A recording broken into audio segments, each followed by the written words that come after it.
बिस्मिल्लाहिर्रहमानिर्रहीम। अस्सलामु अलैकुम वरहमतुल्लाहि वबरकातुहू। इमाम हुसैन अलैहिस्सलाम के कातिलों के साथ क्या हुआ? इमाम हुसैन अलैहिस्सलाम के कातिलों का अंजाम। मोहतरम नाज़रीन, हम में से कईयों के वालिदैन का इंतकाल हो गया है। माँ से बढ़कर तो कोई नहीं, वालिद से बढ़कर तो कोई नहीं, लेकिन जैसी तकलीफ उनके इंतकाल के वक्त हुई थी, 2, 3 या 5, 7 साल के बाद वो तकलीफ नहीं होती, वो तकलीफ नहीं सताती। मगर 1400 साल हो गए, जब भी करबला का वाक़या सुनते हैं, जब भी इमाम हुसैन और उनके ख़ानदान की मज़लूमियत सुनते हैं, तो आंखों में आंसू आ जाते हैं, दिल तड़पने लग जाता है कि ये क्या किया था उन लोगों ने। ना जाने कोफी क्यों बुलाया गया, जिनके बच्चों को प्यासा रुलाया गया, जिनकी गर्दनों पे खंजर चलाया गया। उस हुसैन इब्ने हैदर पे लाखों सलाम। ये एक ऐसा अजीब वाक़या है कि आज भी जब सुनते हैं, पढ़ते हैं, तो अकल हैरान हो जाती है कि इतने बड़े मर्तबे वाली शख्सियत के साथ ऐसा जुल्म। क्या वो अंधे हो गए थे? क्या उन्हें समझ नहीं थी कि हम किन पर जुल्म कर रहे हैं? नबी पाक इमाम हुसैन को कहा करते थे, ये वो मेरा बेटा है जिसके लिए मैंने अपने बेटे को कुर्बान किया है। मेरे आका फरमाया करते, हुसैन मुझसे है और मैं हुसैन से हूँ। सैयदना इमाम हुसैन रजी अल्लाह अन्हु की प्यास ने शिद्दत अख्तियार की तो आपने पानी के लिए फुरात पर जाना चाहा, मगर लोगों ने रोक दिया। एक घूंट पानी मिलने पर उसे पीने लगे तो हुसैन बिन तमीम ने तीर मारा जो हलक में पैवस्त हो गया। आप रजी अल्लाह अन्हु ने उसे निकाला तो साथ ही खून का फवारा उबलने लगा। आप रजी अल्लाह अन्हु ने हाथों में खून लेकर आसमान की तरफ उछाला और फरमाया, ऐ अल्लाह, एक एक को पकड़ और चुन चुन कर कत्ल कर, किसी को जमीन पर जिंदा मत छोड़। इंतहाई फसीह अल्फाज में बद्दुआ फरमाई।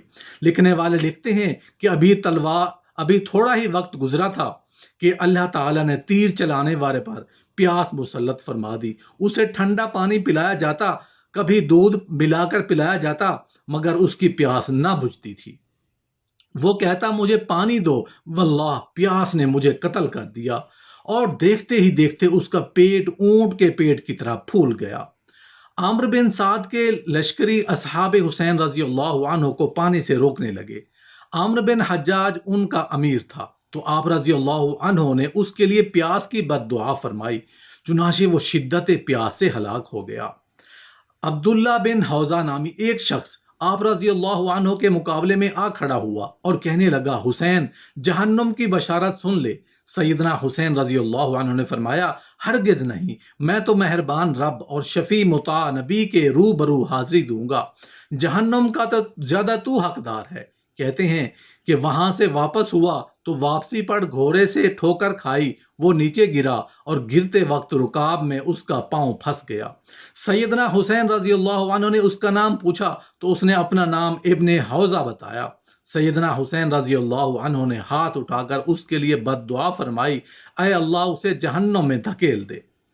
इब्ने हौजा गुस्से से लाल पीला होकर रह गया और आप रजी अल्लाह अन्हु पर घोड़े समेत चढ़ दौड़ा, मगर घोड़े ने ठोकर खाई। ये जैन और बाग में उलझ कर मुअल्लिक हो गया और घोड़ा उसी हाल में उसको लिए फिरता रहा, हत्ता कि उसका एक पांव पंडली और रान से कट कर गिर गया और दूसरा हिस्सा रकाब में मुअल्लिक रहा।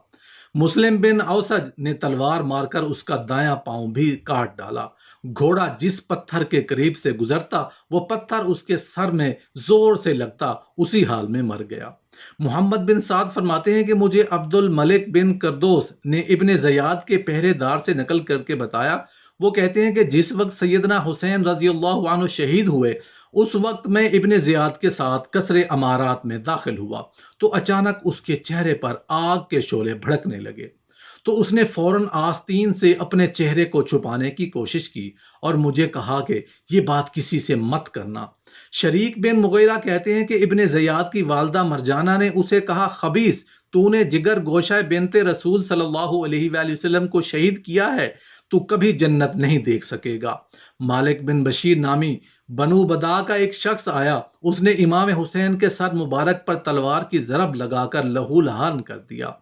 आप रजी अल्लाह अन्हु टोपी पहने हुए थे, तलवार टोपी काट कर सर के अंदर जा घुसी, टोपी भी खून में रंगीन हो गई। तो आप रजी अल्लाह अन्हु ने उसे बद्दुआ देते हुए फरमाया, तू उस हाथ के साथ ना खा सकेगा ना पी सकेगा। اور اللہ تعالیٰ ظالموں کے ساتھ تیرا حشر کر۔ کہتے ہیں کہ وہ شخص اس کے بعد ہاتھ پاؤں سے محتاج ہو گیا اور اسی حالت میں مر گیا۔ ابن عینیہ رحمۃ اللہ علیہ کہتے ہیں کہ مجھے میری دادی نے بتایا کہ جو لوگ قتل حسین رضی اللہ عنہ میں شریک تھے، میں نے ان سے دو کو دیکھا ہے۔ ایک کا تو اعلی تناسل اتنا بڑھ گیا کہ اسے لپیٹ کر باندھنا پڑتا تھا، دوسرا اس قدر پیاسا رہتا تھا کہ مشکیزہ پی جانے کے باوجود اس کی پیاس نہ بجھتی تھی۔ کرا بن خالد کہتی ہیں کہ میں نے ابو رجا اتاردی سے سنا، وہ کہہ رہے تھے کہ ہمارا ایک پڑوسی تھا جس کا تعلق قبیلہ بالحجیم سے تھا، وہ کوفہ آیا اور کہنے لگا اس فاسق بن فاسق کے بارے میں تمہارا کیا خیال ہے جسے اللہ نے قتل کر دیا؟ اس کی مراد سیدنا حسین رضی اللہ عنہ تھے۔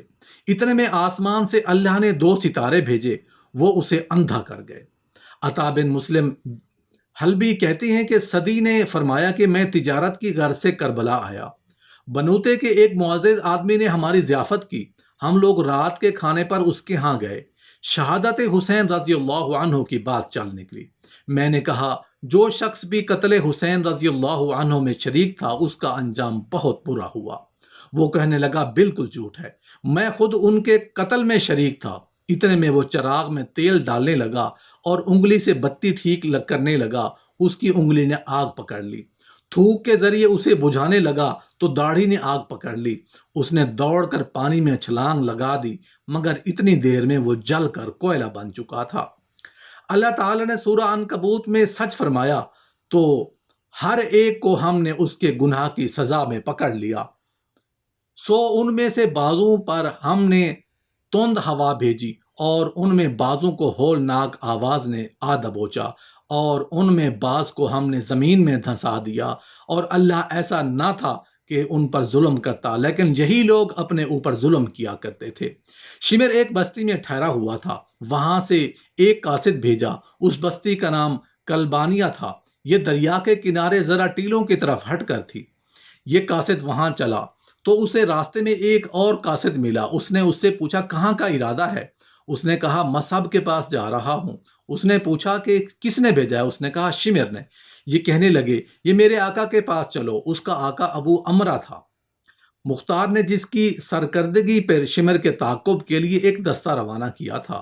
اس قاصد نے جا کر ابو امرا کو سب کچھ بتا دیا۔ شمر کے ساتھیوں نے اسے جگہ تبدیل کرنے کا بھی مشورہ دیا، مگر وہ کہنے لگا کوئی ہماری طلب نہیں آ سکتا، صرف خوف زدہ مروب کرنے کے لیے یہ افواہیں پھیلائی گئی ہیں۔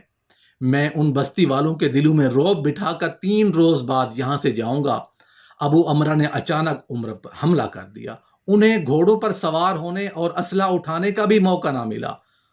شمر نے نیزہ بازی شروع کی، اس کے بعد خیمے سے تلوار لایا، شیر کہتا ہوا آگے بڑھا، تم نے کچھار کے غضبناک و بہادر شیر کو چھیڑا ہے جس کا کام ہی بہادروں کو تہ تہ کرنا ہے۔ اسے کبھی دشمن کے مقابلے میں بزدلی کرتے ہوئے نہیں دیکھا گیا۔ حملہ آور ہو کر بڑھتا ہے یا قتل کر دیتا ہے، انہیں مار مار کر بھگا دیتا ہے اور نیزوں کو خون سے سیراب کرتا ہے۔ اسی طرح لڑتے لڑتے قتل ہو گیا۔ اس کے ساتھیوں نے تکبیر کی آواز سنی تو سمجھ گئے کہ وہ مارا گیا اور سب کے سب بھاگ کھڑے ہوئے۔